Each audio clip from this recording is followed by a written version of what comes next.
Rohingya आता है ना, वो कहां से आता है? बर्मा से, बांग्लादेश से, है ना, मोस्टली बांग्लादेश से आता है। अच्छा, वो आके कहां आता है? वेस्ट बंगाल में, पश्चिमी बंगाल में। पश्चिमी बंगाल में भी गांवों के इलाके में आता है और वहां आके वो बसता है। वो कहता है वहां से आके कि हमारे पास रोजगार नहीं था। फिर वो पश्चिमी बंगाल के गांव में रहने वाला आदमी कहता है अपने गांव वालों को कि मैं तो कलकत्ता जाऊं क्योंकि यहां रोजगार नहीं है। फिर वो जहां रोहिंग्या आया था वहां का आदमी कहता है कि यहां में उसको तो वहां रोजगार मिल गया, वहां के आदमी को रोजगार नहीं है। वो कहता है कि मैं कलकत्ता जाऊंगा, वहां रोजगार मिलेगा। यूपी, बिहार, उड़ीसा का आदमी, गांव का आदमी कहता है कि मेरे पास यहां रोजगार नहीं है। वो रोजगार की तलाश में हरियाणा, पंजाब और इधर इस पश्चिमी उत्तर प्रदेश के एरिया में आता है ना। उधर का आदमी जो साउथ यूपी का आदमी है, ईस्ट यूपी का, वो यहां आता है किसकी तलाश में? रोजगार की तलाश में। और कमाल की बात है, यहां का आदमी कहता है कि यहां रोजगार नहीं है तो मैं अमेरिका, कनाडा जाऊंगा एक किला बेच के। अच्छा, उसी आदमी को यहां रोजगार मिल रहा है, अपने वहां नहीं मिल रहा। बिहार के आदमी को, झारखंड के आदमी को बिहार और झारखंड में रोजगार नहीं है। वो तो रोजगार के लिए आ रहा है यहां पे, और अडानी वहां 2 लाख एकड़ जमीन लेने लग रहा, उसको रोजगार मिलने लग रहा वहां। भाई, अगर बिहार की जमीन अगर रोजगार ना देती तो अडानी और अंबानी वहां क्या करने जाते? यह समझ से बाहर की बात नहीं है हमारे। और अगर हम यहां से छोड़ के अमेरिका, कनाडा जान लग रहे हैं भारत को, तो जो अमेरिका, कनाडा वाले हैं उनके नौजवान वहां प्रदर्शन क्यों कर रहे हैं कि हमारे पास रोजगार नहीं है? वहां पे भी प्रदर्शन हो रहे हैं कि हमारे यहां रोजगार नहीं है। इसका मतलब क्या हो रहा है? आपके गांव में रोजगार करने के लिए, नौकरी करने के लिए दूसरे गांव का युवक आ रहा है, और आपके गांव का आदमी नौकरी करने के लिए कहीं और जा रहा है। यह आपको आपकी जड़ों से दूर करने का खेल है। क्योंकि जब आप गांव में ही पढ़ोगे, गांव में ही काम करोगे, गांव में ही रहोगे, अपना उत्पादन खुद करोगे और अपने पैसे आपस में ही डिवाइड कर लोगे, तो गांव तरक्की करेगा, कंपनियां फेल हो जाएंगी। लेकिन जब आप सुबह उठते ही किक मारोगे, उठते ही ब्रश करोगे, उठते ही लैट्रिन के अंदर जाओगे, जंगल में जाओगे तो कंपनियां बर्बाद होंगी। अगर लैट्रिन में जाओगे तो कंपनियों की मौज रहेगी, क्योंकि आपको हर महीने प्लास्टिक का मग्गा भी खरीदना पड़ेगा। टूंटी खराब होएगी, वहां भी फायदा है, बिजली की कंपनी को भी फायदा है। वहां तो जो नीला नीला प्रोडक्ट उसको साफ करने के लिए हर महीने वो भी लाओगे, बाथरूम में खुशबू के लिए भी सामान गिरोगे, हाथ धोने के लिए हैंड वॉश और शैम्पू में भी लाओगे। लेकिन अगर आप मुल्तानी से नहाने लग जाओगे तो पानी खराब नहीं होएगा, शैम्पू से नहाओगे तो अंडरग्राउंड पानी खराब होएगा। खराब होएगा तो ही तो कंपनी साफ करने वाली कंपनी आएगी, वाटर प्रोसेसिंग वाली, वाटर ट्रीटमेंट वाले प्लांट जी भी तो लगेंगे। अब सारी दिल्ली, नोएडा का एरिया देख लो आप, सारे के सारे लैट्रिनों का पानी साफ करा या पीने लग रहे है कि नहीं? और अगर आपको ताकत देखनी है, पानी की ताकत देखनी है, कुछ मत करो, प्लास्टिक की, बिस्लेरी की, या कंपनी का तो क्यों नाम ले मैं, ये जो बंद बोतल वाली पानी की बोतल होती है ना, जो एक्सपेरिमेंट मैंने जो हाथ वाला इस भाई के साथ किया था, यही एक्सपेरिमेंट तो एक घूंट बोतल की पानी का करके देखिए, एक घूंट जाते ही पावर डाउन, एक घूंट सिर्फ, ज्यादा नहीं कहता मैं, आप लोग करके देख लेना प्रैक्टिकल अपने जीवन में, घर में। यानी वो बोतल वाला पानी असलियत में आपकी ऊर्जा को खत्म कर रहा है। उसी बोतल के पानी में अपनी चूल्हे की राख की 2 चुटकी डाल के देख लेना, वापस एनर्जी आ जाएगी एक घूंट में। यानी ये इतनी ताकतवर चीज है जो अपनी चूल्हे की राख है। अब तो अमेजन पे मिलने लग गई ना, मोल 400 रुपए किलो मिलती है, पता है? गोस्से मिला है, एक गुस्सा बोला गाय का गुस्सा 199 रुपए का, गाय का गुस्सा एक, कि ये काऊ डंग से बनता है, गाय के उससे। हमारे घर में जो चीज खुल्लम खुल्ला बेधड़के से मिला करती, ऑर्गेनिक खाना खाया करते, स्वस्थ रहा करते, हाथ से काम करा करते, फिजिकली फिट रहा करते, पूरा परिवार समाज में रहा करता, उसको छीन के हमको पकड़ा दिए मोबाइल। और फिर अब उसी मोबाइल पे ऑनलाइन आवा कि जो सी चीज थारे पास होया करती वो इतनी महंगी है। मतलब बाहर जावे, देखो कमाल की बात क्या है, बाहर जावे घूमन, अड्डा बाटो है बोला घर भर की रोटी मिल जाए है नहीं? कितने पागल है। मतलब बाहर घूमन जावे घर भर की रोटी तो है, अपने गांव में तो पेड़े काट कर फिर पहाड़ों में घूमने जावे, अपना पानी खराब करके और फिर समंदर में जावे। अपने पे तो जोड़ में नहाया ही नहीं करते आप 24 घंटे। इस पानी में और उस पानी में कितना फर्क होएगा।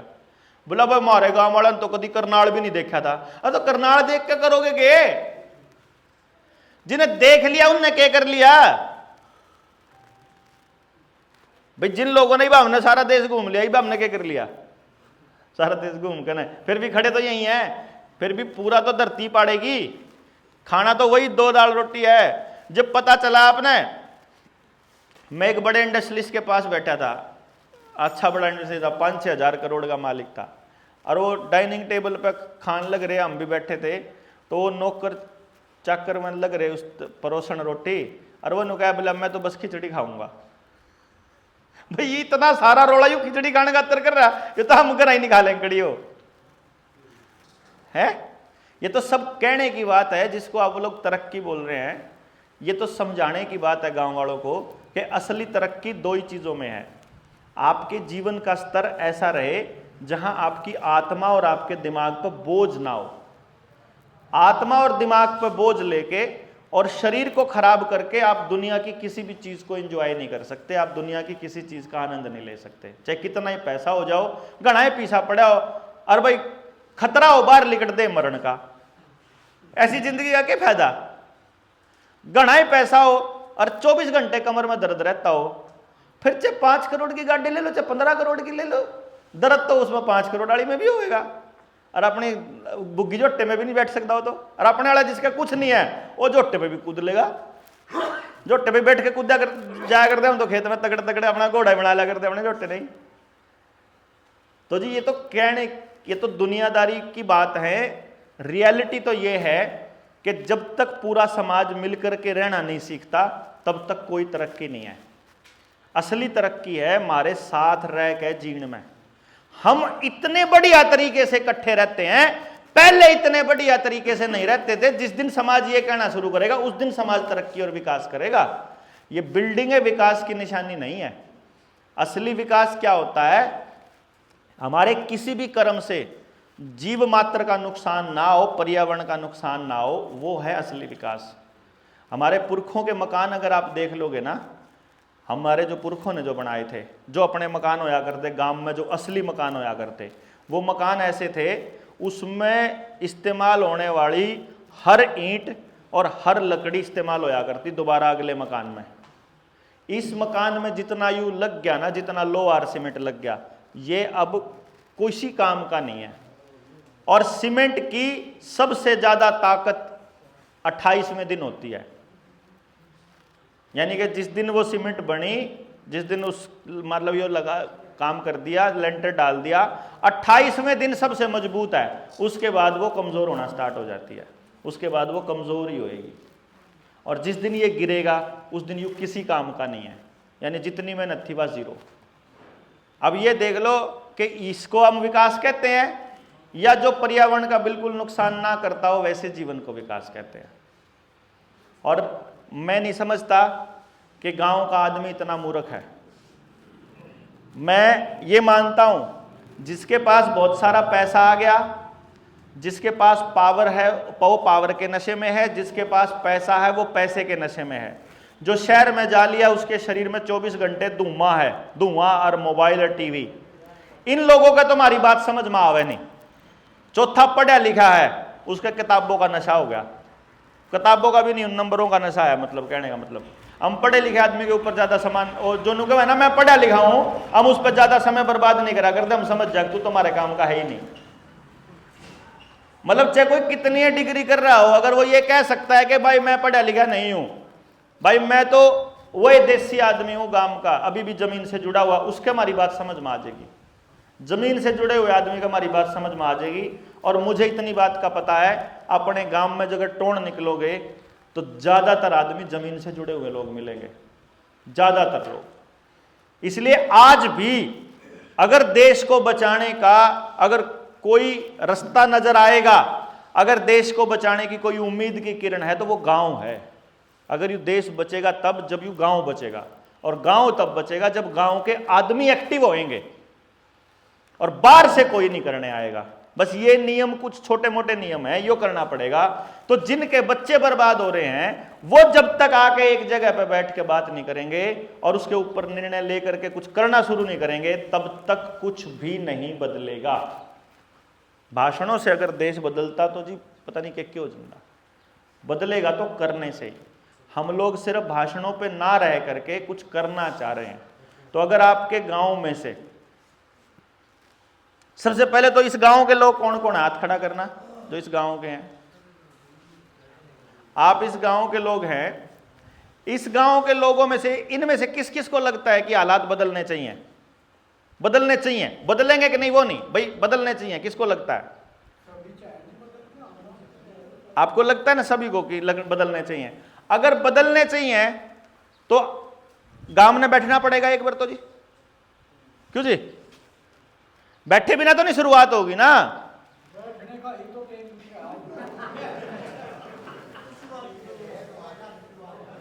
नहीं, बिल्कुल जायज बात है। देखो, किसी के पास बैठने का समय सुबह होता है, किसी के पास दोपहर को है, किसी के पास शाम को है, किसी के पास सोमवार को है, किसी के पास एतवार को है।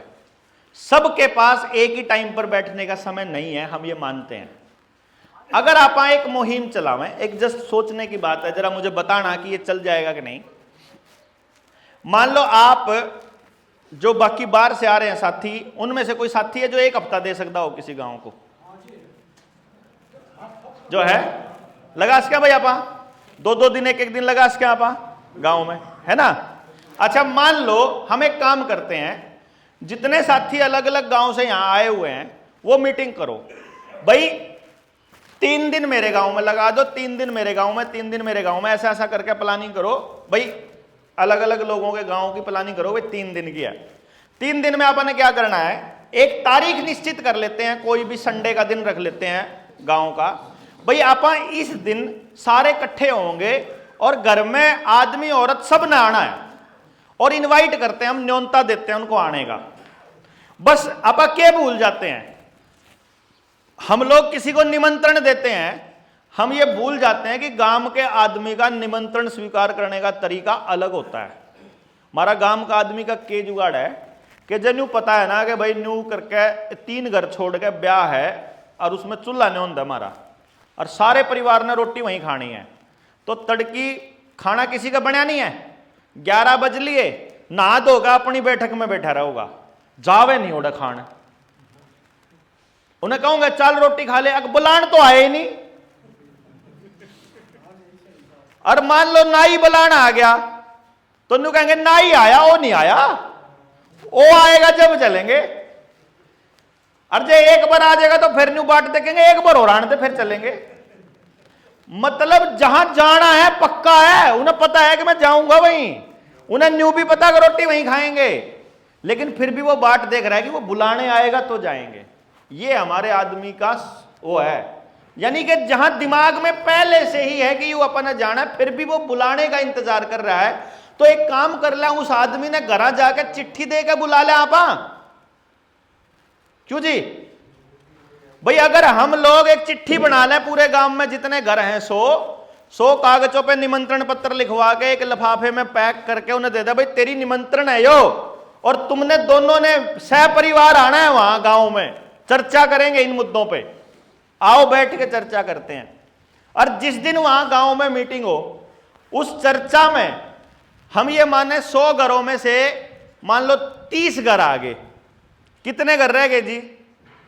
अब गांव में तो हम सब एक दूसरे को जानते हैं, हमने न्यू बताइए 30 घर होते तो बात होगी। अब बाकी के 17 के घर चलो, उन्हें पूछो क्यों नहीं आया भाई, ये ब्याह था हमारा भाई, तो ऐसा करना तो नहीं पड़ेगा, जो हमारा ब्याह है भाई, क्यों नहीं आया था? वो बताओगा भाई मैंने बिजी था। आगे बता कद टाइम है तेरे पे? भाई मेरे पे ईब का आ जाऊंगा भाई, आना पड़ेगा। ठीक है जी, क्यों नहीं आया भाई, क्यों नहीं आया भाई? पूछ के 70 घर होते पूछने में और 2 दिन लग जाएंगे। क्यों जी? मान लो आप 10 जने हैं ना, तो 70 घरों में कितने कितने कितने घर एक जने के हिस्से में आएंगे? 7 घर। 7 घरों का जानकारी लाने में कितना टाइम लगेगा? 2 घंटे मैक्सिमम। जानकारी लेकर गए और ये बताओ भाई ईब की बार इतवार ना फिर इकट्ठे होंगे, ईब के इन 70 घरों ने बुला लो। मान लो इनमें तो 35 आ गए, बाकी के 35 भी बुलाएंगे। जो नहीं आवेंगे 3-4 मरोड़िए उन्हें घर जाके समझा गाओगे। एक बार तो सब तक बता दो, उसके बाद कोई ना हो चाहे। क्यों जी, संभव है ये। देखो करने वाले के लिए तो इसमें 1 हफ्ते से ज्यादा का समय लगना नहीं, और जिन्हें नहीं करना, क्योंकि ये मैंने प्रैक्टिकल किया हुआ है जी, मैंने जो कर रखा। 2018 में हम हर घर में 3 बार गए बुलाने के लिए और लिखित चिट्ठी दे के आए। 1800 वोट थी उस गांव में। पहली मीटिंग 1000 आदमियों की हुई थी हमारी गांव के अंदर। 1800 वोट। आपके गांव में कितनी वोट होंगी? 400 वोट हैं? 1000 वोट है ना? अच्छा, तो मान लो 1000 वोटों पे आप काम करने लगोगे, और उस 1000 वोटों में से अगर 600 वोट आ जाए, 600 आदमी अगर आ जाएं तो बहुत होते हैं जी। और उसके बाद हमने बाकी गांव से मिले, भाई जाके सब ने जो नहीं आया था उन्हें समझाओ। गांव का एक आदमी शामिल हो गया था हमारे प्रोजेक्ट में, लेकिन वो तो 2020 तक पहुंचते पहुंचते जब हम लेवल 2 में गए तो लॉकडाउन लगा दिया। लॉकडाउन लगने के बाद हमारी प्रोसेस रुक गई। फिर मेरे लॉकडाउन के बाद समझ में आई कि 1, 2, 50, 20 गांव से बात नहीं बनेगी, फिर तो अब तो सारे गांव को जगाना पड़ेगा। और अब के बाद जिम्मेदारी हम नहीं लेते, अब के जिम्मेदारी गांव वालों को देंगे। क्यों जी? तो आप लोग एक काम करो, अपनी डेट तय करो अपने गांव की, अपने अपने गांव की तय करो। अपने अपने गांव में बोलने के लिए दूसरे गांव से अपने वक्ता बुलाओ। अपने जेएसएम के साथी बतेरे बढ़िया बोल रहे हैं, कोई दिक्कत नहीं है। और एक बार अपना इस ट्राई करके देखो। जे मान लो उससे बात नहीं बनती हो तो फिर हम आवांगे। मान लो जितना हो जाएगा भाई, इतना तो हो गया, इतना रह गया, उसमें फिर आ गया ना, उसमें रहे हुए में फिर आप लोग लग जाएंगे। 1 हफ्ता हम लगा देंगे, कोई दिक्कत नहीं है जी। अपने साथी इस टाइम पे, अपने हरियाणा के साथी जो ट्रेंड साथी हैं वो राजस्थान गए हुए हैं। राजस्थान के, मैं आपको एक जानकारी बता दूं, अपनी प्रोग्रेस ये है, राजस्थान के 10 गांव इकट्ठे हो रहे हैं अगले महीने। 10 गांव, और गांव का लगभग हर आदमी, हम हर घर में जा रहे हैं वहां।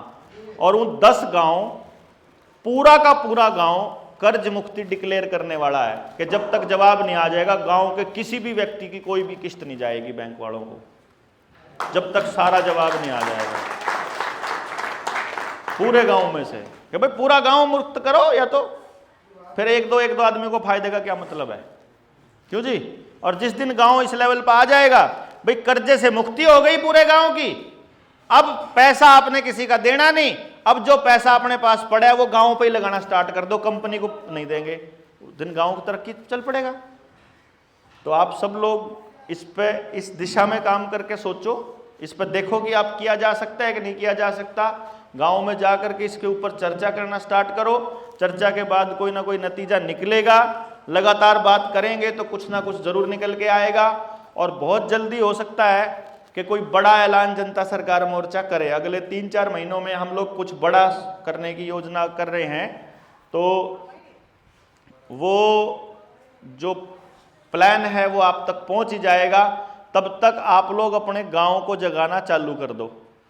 गांव इस वक्त भी गांव कबीले की फॉर्म में जब तक रहेगा, अपनी मान्यताओं पे रहेगा, सरकारों के कानूनों से बचने की उम्मीद अभी हमारे पास है। तो हम सरकार के जाल में फंसने की बजाय, देख लिया होगा अब तो आपने, मेरे ख्याल सारी सरकार देख ली होंगी, अब तो अपनी जात की देख ली सबने, अपने धर्म वाले की भी देख ली है कि नहीं, और सब ने देख लिया कि ये लोग किसी के सगे नहीं हैं। ये पूंजीपति जो इनको पैसा देते हैं सरकार बनाने के लिए, ये सिर्फ पूंजीपतियों के लिए ही कानून बनेंगे, आदमी के लिए, गाँव के लिए कानून नहीं बनेगा। और ऑलरेडी सरकारें बोल चुकी हैं कि हम गाँव को शहरों की तर्ज पर लेके जाना चाहते हैं। इसका मतलब गांव का नामो निशान मिटाने वाले हैं। शहर की तरह कचरे के ढेर गांव में भी होंगे, ऐसा वो बताने की कोशिश कर रहे हैं। बन गए? हाँ, अभी बनेंगे धीरे धीरे। बहुत बुरा हाल होने वाला है, आपके हर घर के अंदर बहुत बुरा हाल होने वाला है अगर इसी रास्ते पर रहे। तो इससे बचने के लिए अपन सारे लोग मिलकर काम करेंगे। इस